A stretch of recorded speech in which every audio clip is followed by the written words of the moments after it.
Olá, vamos para mais um bate-papo filosófico, mais uma das nossas aulinhas. Hoje esse vídeo é direcionado para o pessoal dos segundos anos.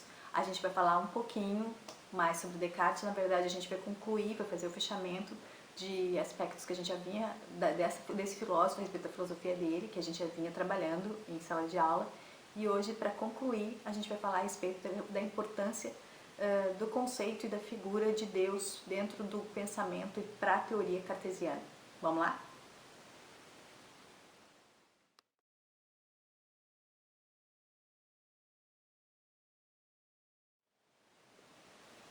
Então, a gente já vinha falando sobre Descartes, né? Como o que ele buscava, o que ele queria uma certeza sobre a qual não pairasse qualquer tipo de dúvida e sobre a qual pudesse ser fundamentado todo tipo de conhecimento, que ele chegou nessa certeza, que é o penso logo existo, né? Como, através da questão da dúvida metódica, ele instituiu a dúvida como um método, ou a dúvida hiperbólica também é conhecida dessa forma, que ele chegou no penso logo existo, o cogito ergo sum, né? Que é uma prova de que ser pensante existe. E em cima disso que a gente poderia, então, a partir dali, ter segurança de que esse conhecimento é algo que tu não pode pairar qualquer tipo de dúvida sobre ele. Então a gente falou sobre isso, a gente também falou sobre a questão dos preceitos metodológicos que o Descartes funda, que são extremamente essenciais para a ciência, que a gente tem lá a questão da evidência, a questão da análise, da síntese e da enumeração, tá? Então tu tens esses preceitos e que são estabelecidos por ele e depois utilizados pela ciência de um modo geral. O que a gente vai falar então? A gente vai falar que para fechar o ciclo de toda essa filosofia cartesiana, falta um dado ainda, que é importante para dar conta da existência do mundo objetivo. E que dado seria esse? É a questão da existência de Deus. Tá? Por quê? O penso logo existo, ele consegue dar conta da existência do ser pensante, ou seja, do indivíduo que pensa. Mas no mundo objetivo, as coisas que estão em torno da volta dele não conseguem ser abarcadas por essa certeza. Então, isso vai parar, né, a responsabilidade, digamos assim, de tudo que está na nossa volta e de tudo que existe, sobre um ser que, no caso, é Deus. Tá? O Descartes vai se utilizar de duas fontes, digamos, de duas vias para provar a existência de Deus. Uma é o argumento ontológico, o outro é a questão da marca impressa. Tá? Então, o argumento ontológico, ele foi lá buscar em Santo Anselmo inspiração para poder se ocupar desse argumento. O que mais ou menos em linhas gerais diz esse argumento? Vamos tentar simplificar para vocês. Esse argumento vai se dizer o seguinte, que tu podes ter a existência de um ser, tu pode ter o pensamento, a ideia de um ser onipotente, infinito, ok? A gente tem lá, a gente consegue pensar sobre isso, ok? Isso já é uma coisa incrível. Mas mais incrível do que tu pensar na existência de um ser que é onipotente e é infinito, é justamente a existência desse ser. Ou seja, a existência ela é mais perfeita do que só a questão do pensamento. Tem um filósofo inglês, agora eu não lembro o nome, mas depois eu vou colocar aqui para vocês, que ele diz o seguinte, que na verdade, vamos pensar se a gente encontrasse um desenho de uma máquina muito sofisticada, muito incrível, tá? O desenho por si só já é uma coisa interessante, mas se a gente encontrasse a máquina, ela na nossa frente, seria muito mais importante. Então significa que justamente a ideia de Deus, ou seja, o desenho de Deus, ele é uma coisa relevante, essa ideia que a gente pode ter, mas a existência dele, a questão de tu conseguir conceber que ele exista, é muito maior, tá? Isso é extremamente relevante para o pensamento do Descartes. E lá na página 18, né, do capítulo 8 que a gente está vendo, tem o argumento da marca impressa. Tem uma citação bem grande lá, que é do discurso do método. E no finzinho vocês podem perceber, eu vou ler aqui para vocês, que é justamente onde ele está falando do argumento da marca impressa. O que vem a ser esse argumento? O Descartes vai dizer o seguinte, bom, a gente pensa, por exemplo, no conceito de perfeição, tá? A gente consegue conceber essa ideia, tá bem? Só que nós sabemos que somos seres imperfeitos.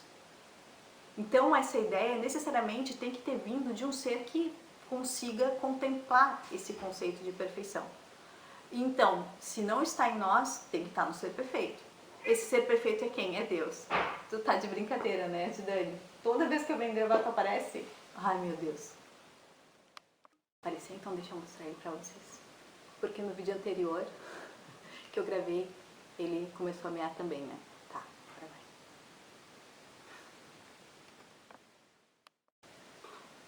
Então, voltando. Por que é argumento da marca impressa? É como se então essa ideia de Deus estivesse impressa, inscrita dentro da mente humana. Por isso que é chamado assim. Eu vou ler para vocês o finalzinho lá, tá? Da citação do discurso do método que está lá na página 18, tá bem? Só a partezinha final. De forma que restava apenas que tivesse sido posta em mim por uma natureza que fosse verdadeiramente mais perfeita do que a minha, e que mesmo que tivesse em si todas as perfeições de que eu poderia ter alguma ideia, isto é, para me explicar-me numa palavra, que fosse Deus. Então o Descartes, ele chega nessa questão, ele fala então que Deus existe. Tá? E quando ele assegura a existência de Deus, ele consegue justamente explicar e assegurar a existência do mundo que está à nossa volta. Então a gente tem um ser que é infinito, que é onipotente, que consegue justamente manter, digamos, tudo que está à nossa volta, esse mundo objetivo.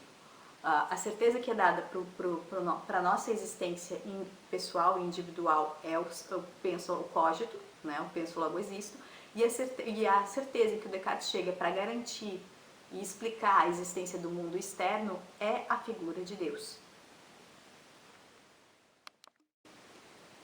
Sendo assim, o nosso amigo Descartes então consegue provar dentro da concepção dele, dentro da teoria dele, a existência de Deus, usando exclusivamente os argumentos racionais, tá? Uma questão de um pensamento lógico, ou seja, ele vai falar que a gente consegue ter acesso à existência de Deus através só do pensamento, só do uso da razão, tá? O que fez com que muitas pessoas acusassem o Descartes de possibilitar o surgimento e, digamos, não o surgimento, mas fomentar o ateísmo, porque ele tira a questão da fé, ele tira toda essa questão da religião e do divino que paira sobre a concepção e sobre a ideia de Deus, tá bem? Ainda lá no finalzinho do capítulo tem ainda uma parte que fala sobre mais uma obra do Descartes, que é o Tratado das Paixões da Alma, onde ele vai comparar o corpo humano com uma máquina, né, e vai falar que qualquer probleminha que tenha no corpo humano, uma pecinha que está fora da engrenagem, qualquer coisa, é o que gera a questão da doença. O que vai ser importante justamente posteriormente para o encaminhamento das ciências de modo geral, o avanço da medicina, porque a gente tira essa coisa sagrada do corpo e coloca ele como algo que possa ser explorado, analisado de uma forma mais mecânica, né? Que a gente já vinha falando sobre o mecanicismo que tinha lá em Galileu, né? Em todos esses caras que começaram a trabalhar a ciência de uma forma distante da questão do sagrado e da questão da religião. Então, com isso, concluímos o nosso estudo sobre Descartes, que é um filósofo extremamente importante dentro da história da filosofia. Vocês podem ter certeza que ele vai aparecer, ele sempre aparece no Enem, no PAV, para quem é aqui da região de Pelotas, né, aqui da região sul do Rio Grande do Sul. E, então, tenho certeza que inevitavelmente ele aparece, justamente porque ele é um filósofo muito importante, tá bem? Então, assim a gente encerra o nosso capítulo 8 e partimos para ver o capítulo 9. Eu já vou dar mais ou menos as diretrizes do que vem por aí, o que a gente vai trabalhar de agora em diante, tá? O capítulo 9 se chama, vou dizer para vocês, Humanismo Renascentista e a Política Moderna, ou seja, ele vai trabalhar o período que compreendeu do Renascimento, né? Do século XIV ao século XVI, e toda essa profusão de obras e de produção intelectual que estava acontecendo ali, e justamente não só com só surgimento dessa produção, mas o quanto isso influenciou, principalmente politicamente falando, porque a filosofia nesse período ela está muito voltada, uma parte dela para isso, né? Com Hobbes, Maquiavel, que são filósofos que são muito interessantes a gente estudar e que eles têm uma influência muito grande até para os dias de hoje, para como a gente pode encarar e analisar a vida política de modo geral, essa atividade no mundo inteiro. E são coisas são questões que a gente vai levantar e que a gente vai começar a ver a partir do capítulo 9, tá ok? Vocês têm tarefa para fazer do capítulo 8, que é o capítulo de encerrar, são questões relacionadas ao Descartes para encerrar, né, esse capítulo.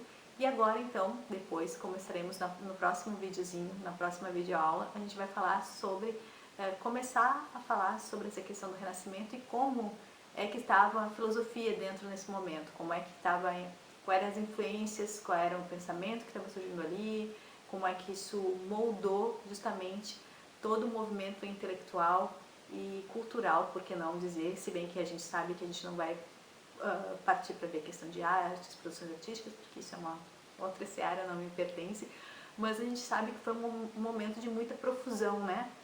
De muita produção. Então vai ser bem legal, muito interessante e bora filosofar.